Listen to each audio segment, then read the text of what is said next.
the best way of service is to live in gratitude.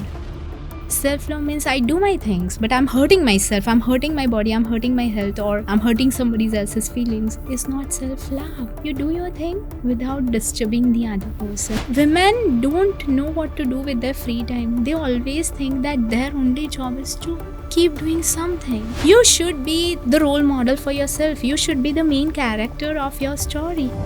I'm very happy to have Dr. Diksha back with us again. In the previous episode, we spoke about the basics of Hashimoto's disease. And if you haven't watched it, I highly recommend to watch the first episode. And in today's episode, I want to go a little deeper because with autoimmune conditions, especially in women, the story is often not only physical. Of course, hormones matter, antibodies matter, like diet and lifestyle also matter. But in my clinical practice as an Ayurvedic physician, we also see another layer, that is stress, like emotional suppression, like burnout, difficulty of saying no, not listening to the body until body starts shouting, and sometimes a very harsh relationship with oneself. So in this conversation with Dr. Diksha, we explore the emotional side of Hashimoto's disease. Like we speak about self-love, communication, boundaries, stress, and why healing is not always about doing more. Sometimes healing also means softening the way you relate to yourself. And this is not to say emotions alone cause autoimmune disease. That would be like too simplistic. But emotions, stress, and self-relationship can influence how the body experiences illness and recovery. So today's conversation is a little more personal,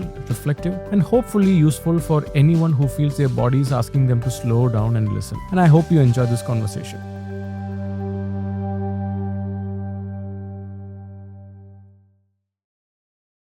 Dr. Diksha, welcome back. So in this episode, I want to discuss, you mentioned about when a person is going through Hashimoto's disease, it has a lot to do with their communication. Yes. Like many times, there could be a people pleaser personality in them and they're not communicating what they really want, fearing what will go wrong. Mm-hmm. And then there is an issue of self-acceptance or self-love. Right. And then you also briefly mentioned about throat chakra, which is about communication. So what made you come to this conclusion? Okay. As I said, my own experience in 2022 when I actually learned that I'm doing everything physical. I'm eating healthy, I'm exercising, I'm trying my best to go to bed on time. But still my reports were as high. My TSH, not just antibodies, but first antibodies would go out of range. And then is when you see that reflection in T3, T4 or TSH. So my T3 and T4 were low. My TSH was massively high. Was when I understood how stress or my mindset in general is affecting my health. Is when I understood that. At that time, I didn't know so much of, or I couldn't, say that this is self-love that I need, because I thought, oh, I'm pampered, I'm loved, I'm appreciated like anything. So I used to get all validation, appreciation from everything. Then is when I understood I'm not giving time to myself. I wake up, I do certain things, this, that. An entire day goes into consultations. But what about me time? Is when I understood, okay, I got to start doing things. And then slowly. And more so, I would say, my experience taught me 50%. But what I heard from my patients healed me, I believe. Yeah, I might be playing a small part in my patients' healing. But they helped me heal like massively. Just few days back, I believe, last week, I was connecting with my other patient. She has Hashimoto's since more than 12 years. And since last 8 years, her dosage was 125 mcg Thyroid. Since last 8 years, she is almost 29-year-old. She is based out of Bangalore. So she came to me with massive weight gain, gut issues, irregular periods. Okay, and so everything improved. Let's go to what happened after 6 months. She told, and she had lost 8 kgs in 6 months. Her digestion is great. She feels good. No bloating, regular periods. Now she has started trying to conceive. Now what made me most happy or content was our last consultation when she told that, doctor, I want to share one thing very important with you is, I was very scared to meet new people. And I'm like, there's something wrong. And she works, right? So she's in an MNC. So she has to meet new people. She said that be it family, be it colleagues, I used to always be scared of meeting new people because I used to think, what would they think of me? Would they like me or not? And she was like, I had this anxiety and it used to sometimes even give me panic attacks. So I used to avoid that situation as much as possible. I'm like, okay. And then she's like, now is when I realized, after 6 months, she says, I'm not scared. She's like, I actually don't care whether they like me or not. Not in a bad way. I'll do whatever not in that. I am me and I'm trying my best to work, to give to the company whatever she does. And for my relatives, for my in laws, or for my husband, for anybody, I am actually not scared of what they think of me. And I was like, oh my God, that is such a great thing. This is what she needed. Her reports are normal. And imagine 8 years she was on 125 mcg thyronorm. Right now, the doctor has uh, her hometown is in Udaipur and she only shows to that doctor, endocrinologist. He has reduced the dosage to half only on weekends. Not yet, not a lot of things have changed. But after 8 years, this happened because she started following Ayurveda. And more so, even when she took my consultation 6 months back, she was still not doing gluten and she was still exercising. And now even I have suggested her to eat wheat because if she conceives, godum, wheat is something that is nourishing. You should have it. So she does have wheat rotis in the afternoon. And once in a while she does go out and she's just planning a trip. And I'm like, you don't need any to-do list or anything to carry. Maybe you can carry some nuts and makhanas, but don't try and find vegan restaurants. Enjoy. Be there. And that's what I believe will keep things in balance. This is not being lazy or this is not being just too away from yourself. This is just allowing your body to enjoy. And I believe that that is the best way to live this life. The best way of service is to live in gratitude. And when you live in gratitude, you are joyful. So what else do we need? You are joyful doing what you do now? Great. It doesn't matter who is listening or who is not.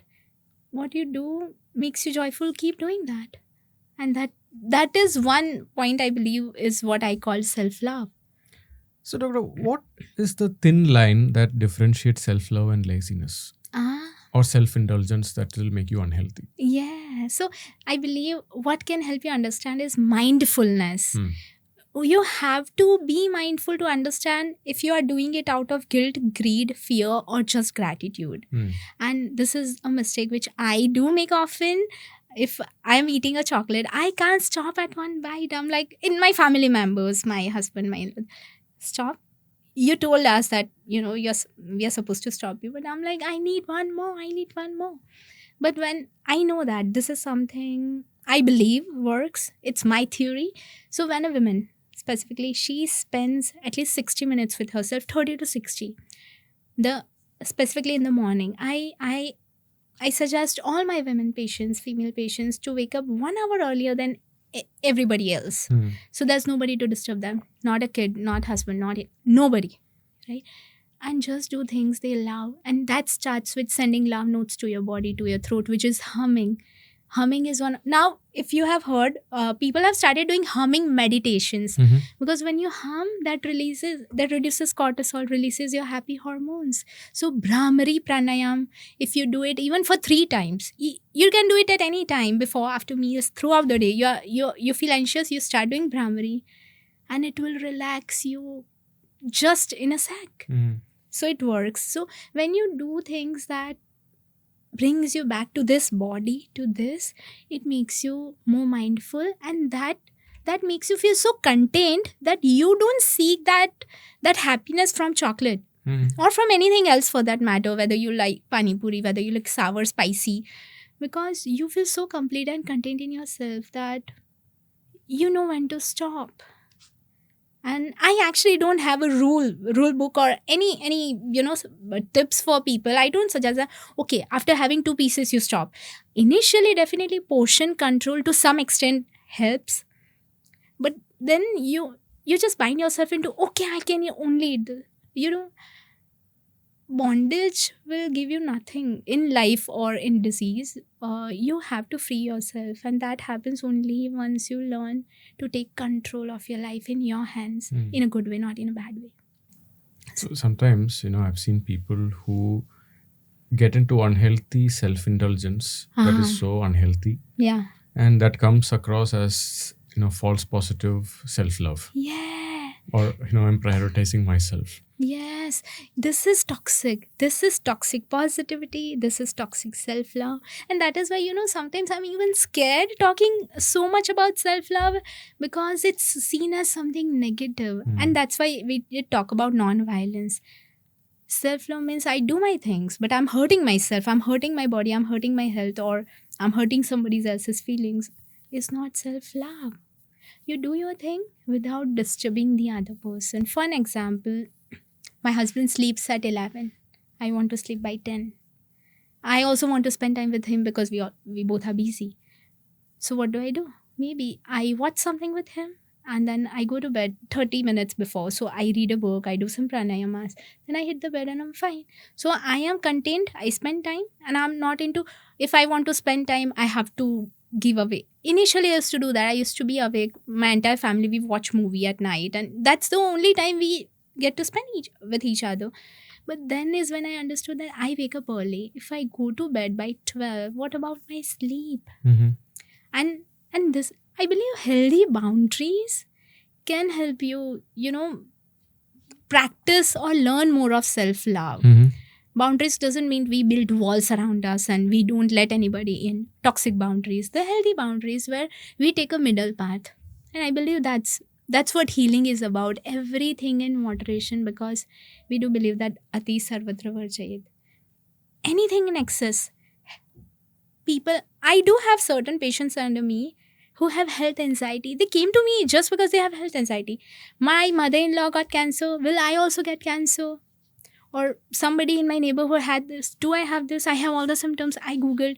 Now ChatGPT. So ChatGPT told me. I'm like, there are a lot of people in the West who gets done endoscopy, also colonoscopy. Not too comfortable, just because doctor asks them to get it done because they are not able to find anything in the reports.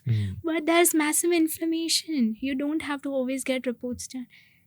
Get back to yourself. And don't hurt yourself a lot. And as you said, toxic positivity or toxic self-love is not self-love. You are harming your health. You are harming people you love, because we are human beings and we live in a society because we can only sustain in a society. We are not monk, right? So if you want to heal and you want to make sure that you love, you respect yourself, you'll also have to give the equal amount of respect and love to people around you. And self-love is not just you. Self involves all your loved ones. Your society is what I believe, because for a woman, now a lot of people, a lot of women, in the name of feminism, they're diverted to doing things they are not supposed to. Okay, if I go to office and I come back from office, then I'm not going to cook because my husband doesn't cook. You choose whatever you like. You are tired, so you don't want to cook. Okay, but you love cooking. You just don't want to cook because this is being feminist. This is being an equalist, that he doesn't cook. And this is what I see a lot in society in general. In your patients? In some, not in a lot, because mostly, as I say, my patients with Hashimoto's, they are so vulnerable, and they come to me because they have been like that before, but they failed. You can mask yourself being something which you are not. And even if you try your best, then you lose people you love, or you lose their respect. You lose that bond. So it's so much about building healthy boundaries by respecting yourself. Also explaining everybody else that everybody means people you love, whom you care for, whose mood can, affect your mood in a good and bad way. For them to know what you're trying to do, that would be more than enough. Doctor, when we look at the statistics of people suffering with Hashimoto's problem. So there are two statistic report. One says among 5 people who are diagnosed with Hashimoto's disease, 1 is a man, the rest are women. And there's another statistical study which says that 1 in 10, like 1 men and the rest are women who are diagnosed with Hashimoto's. Yeah.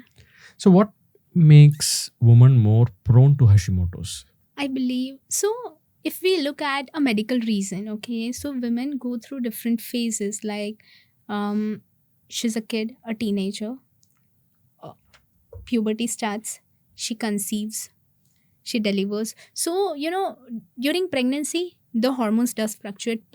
You must have seen a lot of cases of postpartum depression. Yes. Why? Your body changes. Okay, during pregnancy your body changes. Post delivery, everybody. Now if you talk about India, I don't know so much about how it goes in West, but if you talk about India, everybody will be, the kid needs care. You have to be up whenever the kid is crying, or mostly now people do share responsibilities. You have a nanny a lot, but she's also born again. So if you just pamper the kid, she will feel lost. First, your body has changed, you don't like yourself anymore, it's different. So these are the hormone fluctuations, I believe, or what medical science says, that a woman goes through different phases of hormonal imbalance, which makes them more prone to autoimmunity. It's more like, we have a concept of Rutu Sandhi in Mhm. Ayurveda. So when there The are two different transit. seasons, Yeah. yeah. So at that time, if you are somebody who has poor immunity, you're more prone to have allergies, infections, gut issues, not others. So specifically for those women who have our sattva, which means who have low willpower, who cannot understand so much, or doesn't understand mindfulness properly, or seeks validation and everything in form of what comes from outside, will get more prone to autoimmune diseases. Hmm. This is what medical science says. If you ask me, I would say what I have seen and experienced everywhere, people from across the globe, is suppression. Because if we talk again about Hashimoto's autoimmune, Hashimoto's is a disease of a throat chakra. There's no real chakra, but that's what the energy. Mhm. So, and that chakra is responsible for one thing, and that is communication. Hmm.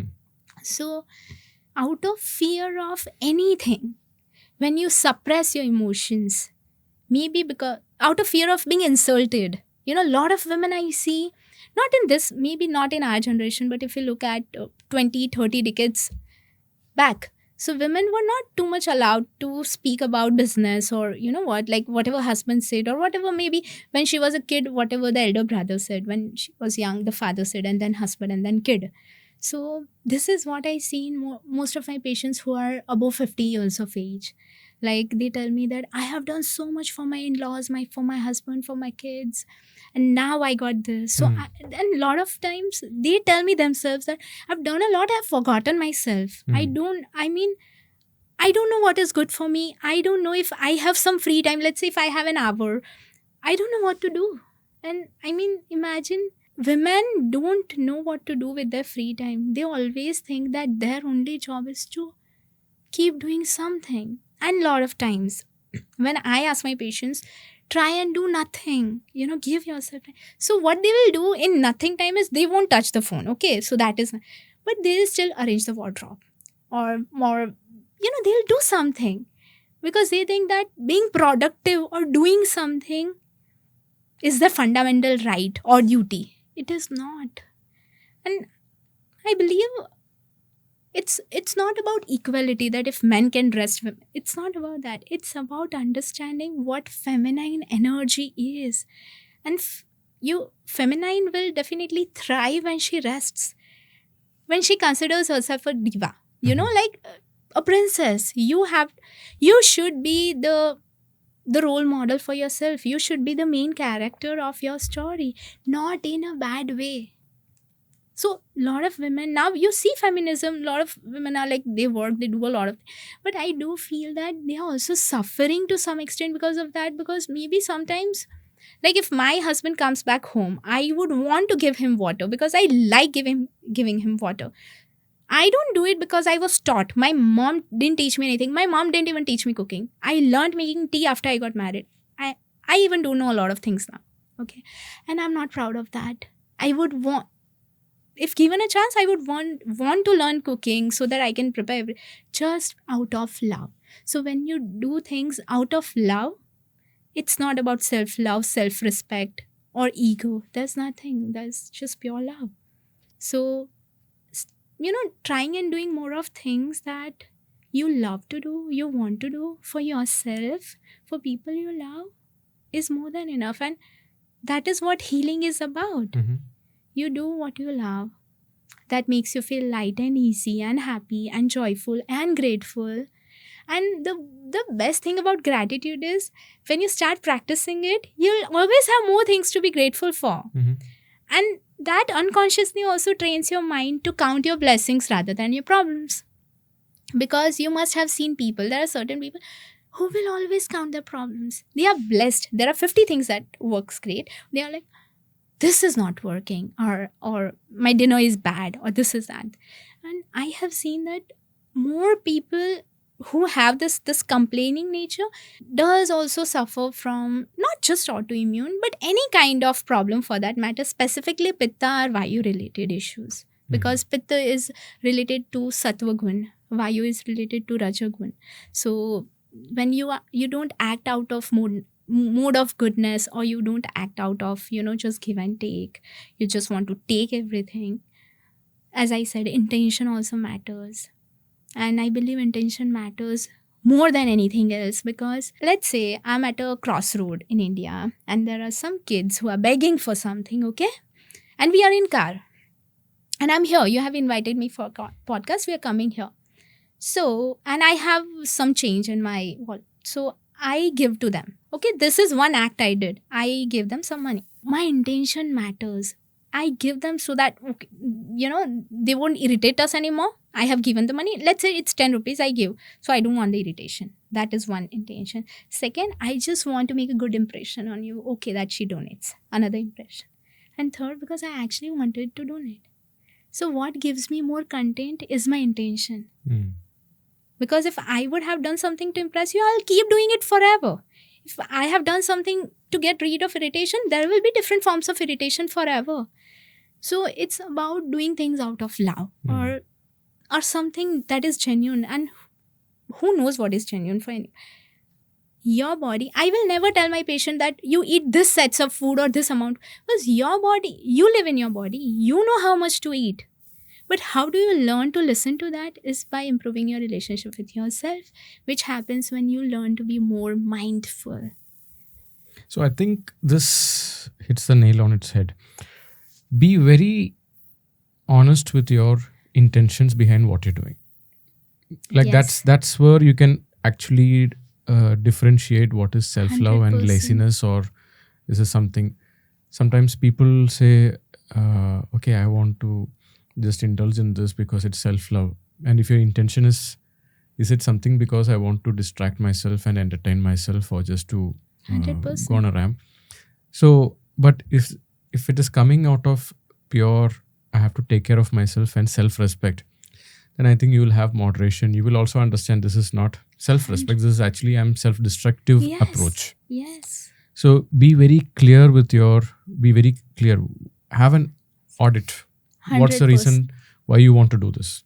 100%. And journaling can help with that a lot, because I believe 10% of my patients also have a therapist. I mean, they're that to an extent that they also have a therapist, a forever therapist, where they go back to them. Why? Is because they help you understand they help you where's the loophole is. So when you journal, when you write your thoughts out before you go to bed, that helps you understand what is wrong, what is right. And it's for yourself. You're not doing it to show to anybody. You're not doing it to relax or anything. It's more like something that helps you understand, are you content with what you're doing? And if yes, did you do it ethically or not? And I believe ethics are very important, because more or less, like, we are Indians and we do believe in karmas, right? And we do believe that if you do good, you'll reap good, okay? But I believe that it's not just about what you do. It's about, if you do things with good intentions, maybe you might not be appreciated or validated, or maybe not a lot of people will look at you, maybe for 10 years, 20 years, but there will be one day but your fruit is not that. You're content doing what you do. So that is more than enough. But it's very tough, because all of us need appreciation from the people we love, if not from the other audiences. And I have gone through this myself because, as I said, when my TSH was 108, I started holding on to grudges and resentments towards all my family members, including my husband. Mm-hmm. But it wasn't anybody's fault. It was just that I was so away from myself that I started feeling, oh, my husband should give me more time, or we should go more on trips, or I should, just only those things should come in the house that helps me heal. Mm-hmm. But and the moment I started giving me time and enjoying and being joyful is when I realized I am so blessed with this wonderful family. Like, imagine we are here in India. I don't know nothing. I don't know cooking. And I am married in a village. Mm. You live in a village where all women doesn't work. The work is only the work you do in your house. And how understanding is my mother-in-law? Born in that generation and still respecting me. Everywhere where she goes, she's like, my daughter-in-law is a doctor. She does this, she does that. She doesn't even understand what consultation is or what a podcast is. And she would tell people that this is what I realized only when I was able to spend time with me and I was able to love myself. Because when you love yourself, when you are happy and joyful, you are able to see that everywhere else. Otherwise, there's this book, You Can Heal Your Life by Louis Hay, a US author. And I do suggest a lot of my patients to read that because it actually tells that your mindset makes your life. You're happy, you're going to see happiness everywhere. You are a problem creator and, just somebody who will always say, okay, this is not correct. Your life will become like that and nobody will like to stay with you.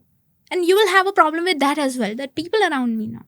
So, changing your mindset, I believe, which happens with a lot of intention, a good intention towards people. And something that helped me is keeping the center of my universe as God. Because I believe that you can go to a therapist, you can talk to a friend, you can talk to your sister, whoever it is, whenever you need, and you feel good, ranting. But I believe that when you put all your everything to the universe, to the Almighty, so whenever I'm confused and I don't know what to do or I'm not able to just understand, I'll just think that I'm doing it for Krishna, Lord Krishna, and he will decide if it's good or bad. And if I am doing for somebody whom I have massive faith in, I won't do anything wrong because I know this is not correct. And another way of a couple of women patients, because in India, I would say 99.9% of my patients are believers of God, okay? They believe in a certain deity, be it a Devi or the Ishtadev. So I tell them that if you want to stop overeating, always consider whatever you're eating is a prasadam. So first, you'll be open-minded. Initially, when we started our podcast, you did say that, there are certain people who can heal. I mean, what kind of people have a better prognosis? Mm-hmm. The kind of people who are open. Because most of the patients are like, I'll do everything you say, but I'm not going to leave my coffee or chai. Mm-hmm. And I'm like, it's okay. Don't leave it. I'll ask you to leave it once you are comfortable. And slowly, I've heard this one, great follow-ups from patients that now I don't want to drink my tea because I'm not addicted anymore. I didn't tell them not to. So this happens when you're open, when first you're allowed to do a certain things, whether right or wrong, you're allowed. But then you make other changes and then you start feeling that I actually don't need it. My life doesn't function on this. I can do other things. And I'm still not getting a headache without a tea or coffee. There's a lot of people I see. You don't do coffee, you don't do tea, you'll have a headache or you'll have bloating or your mood will be like you're not fed enough. Right? So it's so much about being open. So people who are open to changes. And then there are sets of people who are like, I'll do whatever you said. I'm like, I don't want you to do whatever I say because you live in your body. I don't know if moong or chana, as you said in the beginning, chana could be bloating. You will still continue eating chana because I told, no. Whatever you eat, whatever you do, see how you feel. And certain patients, women patients have told me that we cry when we meditate. I'm like, I know that feeling, because we have never allowed it ourselves 2 minutes of that time when we do nothing. And mostly when I ask them to meditate, I do send them links to guided meditation, because a person who doesn't know meditation can't just sit in silence, will have massive thoughts running around. So slowly, when you spend the time doing more of things that relaxes you, that allows you to just be, helps you and motivates you to do more of such things that makes you feel joyful. So the start is self-love, and the best way is giving at least 30 minutes to yourself. So I make it compulsory for all women. You wake up, you freshen up, first thing you do is you sit in malasana. You sit in malasana for 10 minutes. And while you do that, you sip on a glass of warm water, along with, different things. For some it's coriander, for some it's methi, for some it's ghee and water, falgrit, different things. But why? So I say it's compulsory for you to, if you're comfortable, sit in malasana for 10 minutes. So they'll be like, okay, I will do it. But when they sit in malasana, that posture in itself starts reducing cortisol. It releases happy hormones, and then you're sipping on that water slowly. So first it will relieve constipation to some extent for those, who have constipation just because they are not mindful, just because they are not able to understand if they have gotten the urge or not out of being too busy. So they'll not have constipation, and it will start making them feel more relaxed. And that's when we start with practices like, abhyangam, and then sukshma vyayam, means just light movement of the body while sitting on the mat, and then followed by pranayama, surya namaskar. Surya namaskar is, I believe, a must, because a lot of women, we do have this concept in Ayurveda of Ida and Pingla, sun energy and moon energy. So Surya Namaskar, when done under the sun, will help you, just improve your sun energy. So your metabolism improves, you're more motivated, you have more of positivity. But at the same time, spending time under the moon or doing Chandra Namaskars also help. Or just if somebody who is massive pitta, who has a lot of heat in the body, and for those who are pitta or also work and they would overwork themselves like anything. So I asked them that maybe take a glass of silver water every night. If not, just a normal glass, put some water and put it under the moon the entire night, or maybe a glass bottle. And then next day when you drink it, it will help you stay more calmer, more cooler. So including everything. And I believe India, we have that opportunity to be able to connect spiritualism with Ayurveda. Or like, imagine if I tell you that what you're eating, just consider, eat with an intention of prasadam. So you're not going to say it's bad or anything, but you will know whether it's good. You won't overeat, because prasadam, if we eat less, the others will also get it. So changing intentions and using your brain, yukti, in whatever works for that particular person would help them heal. But it starts with self-love. And for women who are above 50, 60, it's tough, because they can't be still. They always want to do certain something. So for them, praying. Half an hour, you'll just pray. Not in a certain way, this mantras, no. Just speak about all the things that you have been blessed about. And there are a few who said, I can't recall any blessing. My life is... And then slowly they start, understanding what they were blessed with. And their relationship, once, if it improves with the deity that they have faith in, it starts improving with you, because your feminine energy is resting, relaxing, praying, enjoying. So once you start doing that, and I can speak a lot about this, but I am still not there. Maybe I'm 50% there, and it's okay. It's okay to keep progressing, because I believe there's not a word which is healed.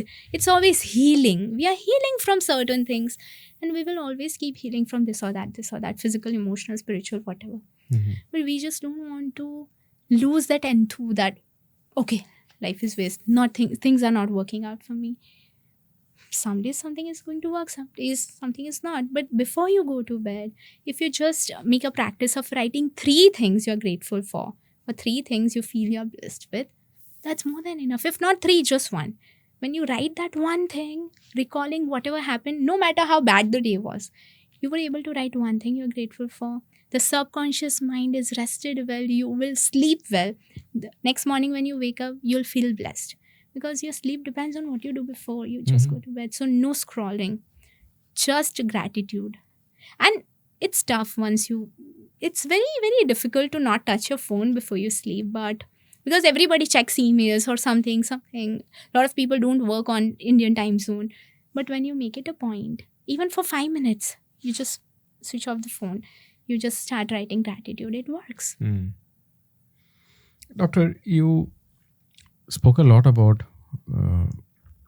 the evolution of a woman's life going through different parts. We spoke about postpartum depression. Yes. We spoke about different stages comes with its own hormonal issues. And we also briefly touched upon feminism and what is true feminism, and that's always a gray zone in today's world because many people have there's a lot of noise around that. Yes. But coming to the important part, of course, it is very evident in history that women have been a suppressed species among both men and women. For millennia, they have been suppressed, and they've been told you are like this. So finally, they are coming out of that shell and then speaking up. And in that, when you say that, when they are not able to communicate their true feelings, and that is where this throat chakra issues are happening. And I think in Louise Hay's book, I think the end part, she talks about this kind of emotional issues will have these kind of diseases. Yes. And she gives a kind of affirmation. I'm curious what her affirmation for that is. When somebody is going through, I can look it up and put that. But definitely, when you're suppressed, there is also saying many of the revolutions that has happened, it's actually to find the voice for the voiceless. Wow. So it's actually Hashimoto is like a wake-up call. Find your voice. 100%. Every woman. Yeah. And if you look at, and maybe there is also another story that we have to understand. There is 1% of 10% of men. Maybe they are also suppressed. Yes. And who is suppressing them? Yes. Yeah. And it's difficult to find. Sometimes it takes a year for me, for a male patient or for a female patient for that matter, because they are too suppressed and they have built so much walls around themselves that it takes me sometimes a year to actually figure why she's suffering. So I understand the physical things, but what about emotional things? Like why? And that is when slowly from the patterns that even if we go out, or now I have made it a point that at home we will only eat ragi porridge for dinner, we are not doing wheat or we are not doing this, and I do force them, don't do that. Once in a while, enjoy. Then slowly I understand that she is somebody who wants control. If I do this, health, I can't lose control. And not just on themselves, sometimes we do. I used to do that for my parents also. Don't eat fruit and cooked food together. It's viruddhahar in Ayurveda. But then slowly what I understood is, there's a thing called oksatmya. If you have been doing something in moderation since a long time, it will stop affecting you negatively. So as I said, choosing a middle path is always going to help you approach a situation with an open mind. And when you approach anything with an open mind, you are able to find the loopholes. Otherwise, it's tough. So, and even for men, I do know a lot of men who don't do anything without asking their parents or father.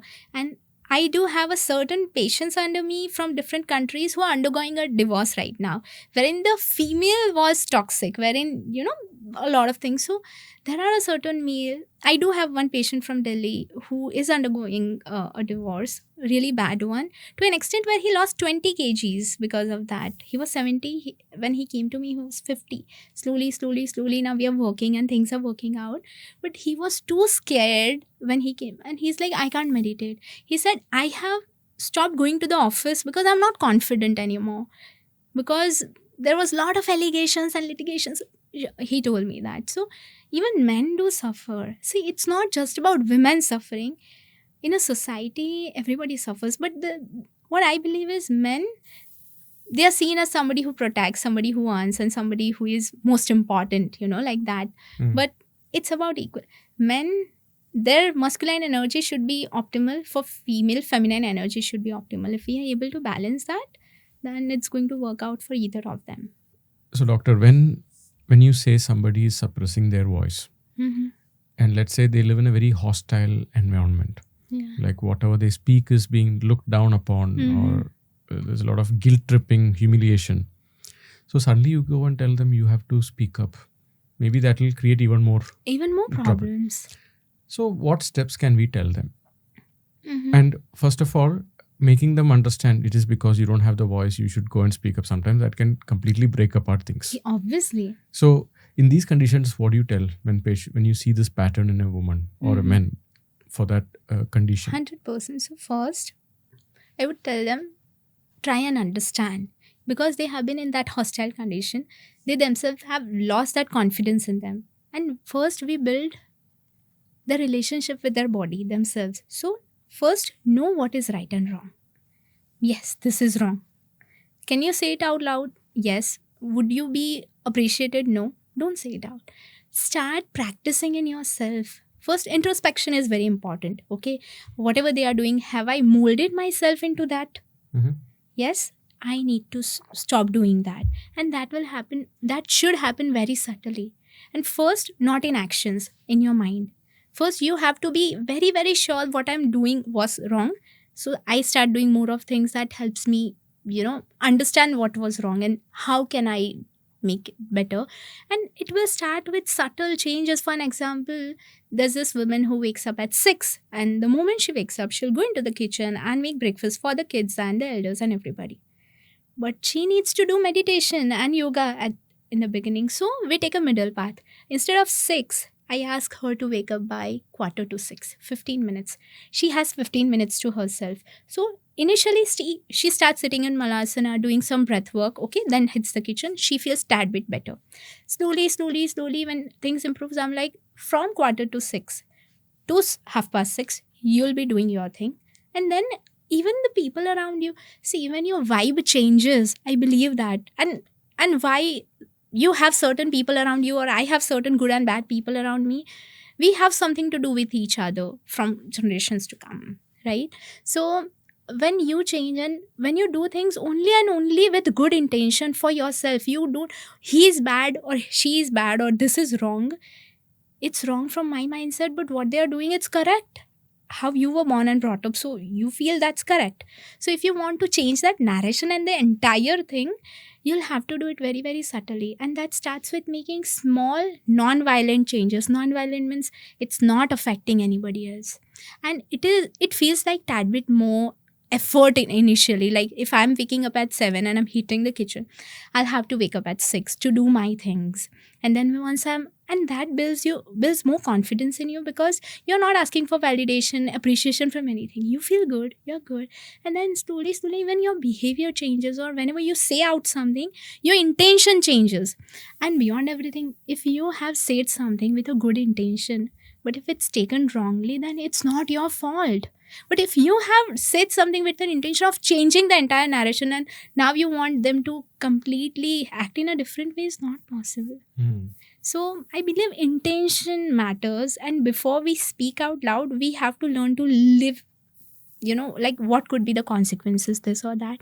And before that, once you're mindful, will you understand? Because I have seen it in myself, forget others, that some things when I wanted to change that particular thing in a family, and when I became more mindful, that thing actually stopped irritating me, or that didn't matter. That was something I was, too much indulged in, involved in, thinking that I got to change. But it didn't matter what others eat, what others do, this, that doesn't matter. Like at my place, everybody used to have tea the first thing they woke up. And at my parents' place, we don't drink tea. I never knew how to make it. So I wanted to change that. But then can't we all rebel the moment I'm married? I don't know how to. I'm like, no. Then slowly what I started is I started soaking nuts and seeds every night. So every morning everybody woke up. First I'll put that. So everybody ate that. They were doing tea.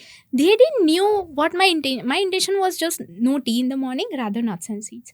And now it's become a habit. Since it's summer, so first they'll have raisins, and then after half an hour they'll have tea. And initially I wanted to stop tea for everybody because it's bad. But then it's not bad for them. It's not causing them issues. If something is bad for you, it's giving you problems, you stop it. Not all foods are toxic for everybody. It's a different list of foods, practices, thought patterns, and everything different for different people at different moods of their life. So we have to learn a subtle way of making changes, because being all rebel, I have done that. I should say here that I'm so blessed to have a wonderful family back home, my parents, my sibling, and then even being married in such a family where I have shouted when things didn't work out for me, and they did hear me out. They understood, they didn't, but I was always appreciated and always loved. They did see at certain mode where I was not doing good in my career, or maybe I'm not able to manage home and career together, but I have always gotten support. So I feel so blessed, and I'm able to understand that just because I'm mindful and I give time to myself. Otherwise, it would be like, why should I be making tea? I'm busy with my yoga. It happened to me. But you can do both. And then slowly, maybe there will be some other support and you'll just be able to do yours. So it happens with kindness. But charity begins from home. You have to be kind to yourself. Once you learn to do that, you'll be kind to everybody else. So again, doctor, let's say there is a very hostile environment. Mm-hmm. Should we tell them you better endure? Sometimes the hostility can be so strong that if they really speak their mind, it is as good as signing up for a separation 100%. or a big revolution at home. Mm-hmm. And sometimes you also see these kind of patients. Yes. And at that time when I see them, I don't know how to tell them. Maybe sometimes you can tell them, maybe this is not what is good for you. Go to a therapy and find the right support, or connect with a family member and see what needs to be done. True. Or somebody who can really assist you in this. Maybe they are, under a suppressed hostile environment, and that is also coming along with Hashimoto's, depression, gut health, IBS, Yes. fibromyalgia, all of this put together. 100%. That is possible. There's one thing I have observed. Sometimes women who suppress for a long period, it all comes out all at once during menopause. Yes. With all their anger, and then there will be a forest fire. That is so true. That is one thing I've observed. And the same with men also. When they go through their midlife crisis, Yes. they'll be like, finally, now I want to change all this. I can't deal with this anymore. I tolerated this. So it happens in both the conditions. That is so true. Now, another thing that I was observing, I was noting down. The word communicate, it also has the word commune in it. Like community, commune. So it's a feeling that you belong to that place. Yes. So when people don't feel that I don't belong here, it could be conflicting interests, conflicting values, conflicting wherever you have what is important to you. True. That when you live with that friction of that conflicting values, over time this will also result. True. And when you're not able to see the other person's point of view, like, why are they doing this? Why can't everything be like this? True. They're not able to, as you said, one of the personalities that really change are people who are really open. Yes. But people come with that tunnel vision that I'm not able to change. I get that, because I was an uptight person. I still am to some extent. But as I said, Hashimoto's is the best blessing I have had, because it has forced me to change. It has forced me to slow down and come back to me and appreciate things around. So in one or the other way, you will get the lesson of your life in a good and bad way, whatever, however. And mostly people like me, I believe VATA Prakriti people do learn things a very hard way. But more or less what is important is you learn it and you learn to live with it. And not connecting with what you said, but endurance is also beautiful, Like I do tell my patients, not the one who are in hostile condition, but see, there are two things which will help you heal. One, understanding that these are the things you can change, lifestyle, mindset, a lot of things which will improve your health. And there are the set of things which you don't have a control over. So if the weather here is too hot, I can't do anything. I'm here. I can't run away at the moment. So it's more like the things that you don't have a control over. Learn to endure it with grace. And Ramayana teaches us that. A lot of Lord Krishna's teachings teaches us that. So I do have this thing, whoever believes in that, we try and connect the dots together, that whatever avatar of particular God is, it helped us teach something. But it's not about living only for others or doing only for others. As I said, my biggest motto is charity begins from home. Whatever I'm ready to do, I should more or less do it for me too. Otherwise, for women, they are busy filling everybody's cup. What about them? They are empty. So you got to learn to fill your cup first, and it's the most selfless thing a woman can ever do, because mostly we think we have to give. Women are supposed to be givers. Great, but give it to yourself and then to everybody else. Or it can happen parallelly, but don't leave yourself from whatever it is that you're doing. I've learned it a very hard way. I'm still learning, but we do learn over giving. We do feel like, okay, if I give more, I'll be more appreciated, or I'll be more loved, or I'll be here. Don't do anything to be anywhere in front of everybody else. What are you in front of God? So that is something that matters most. What she thinks of you, because they watch us 24/7, they know what goes in your mind. So if you can keep universe the center of everything you do, then I believe that whatever you do, you'll be given 10 times more better. And this is not with an intention to gain something. It is just with an intention to feel contained, because you can reach 25% of my patients are at the peak in their career, but they are not happy. You have a retreat. A lot of people must be coming. They would be like really prosperous, but they have problems, emotional problems, physical. How come? Why? Because they didn't take care of their health then. So, and health, even WHO tells that health is not just being fit, it's physically, emotionally, socially. You have to be fit. That is what health is. So if you want to be healthy, you have to take all these aspects and then go ahead. While taking a middle path for everything, it's don't lie always in extremes. And my own experience taught me that it cannot always be don't eat wheat, or don't eat ice cream, or don't drink milk. If milk works for me, I'll do it. If having wheat makes me happy once in a while, I can have it if I don't have an issue. So middle path. Thank you, Doctor. That was a lot of wisdom being discussed. I mean, understanding the intention behind what you act, difference Is between most self-love important. and toxic self-love. It was very important. And also learning to communicate your feelings in a understandable way, but at the same time not breaking the roof. Sometimes it is required, sometimes that can go out of control. 100%. We've been brought up, when I studied Ayurveda, we have to have the Sanskrit classes, and they used to teach us Subhashitam. Yes. And in we that learned they talk about one of the slokas is Apriyam Satyam Na Bruyat. Like, Yes. don't tell truth that can hurt. Hurt.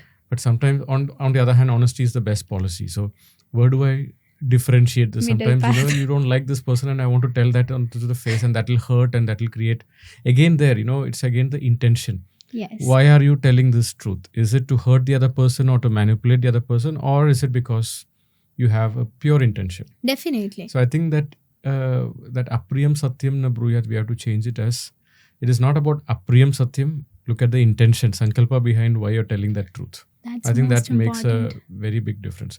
So if I have to bring a takeaway, why are you not communicating your feelings? Is it because you're going to hurt the other person, and you're scared that that person will reject you, or make things worse, and you're not able to tolerate the disharmony that can come across?